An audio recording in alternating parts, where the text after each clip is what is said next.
Ugh.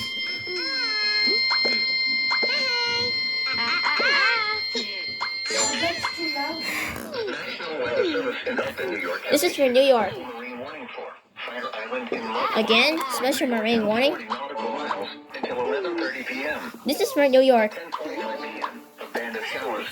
A band of showers capable of producing some special marine. Extending from 11 nautical miles north of buoy 44025 to 28 nautical miles south of Marches. Another band of shower. Miles southwest of buoy 44,000 to 17 to 50. That's strange. That's why the previous one got the special marine warning cancelled as well. I don't know why this is happening. Impact. Boats could suffer significant structural damage in high winds. Have to move them. Small craft could capsize in suddenly higher waves. Showers with strong winds will be near.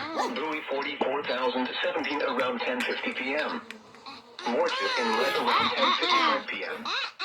Shinnecock inlet around 11:05 p.m.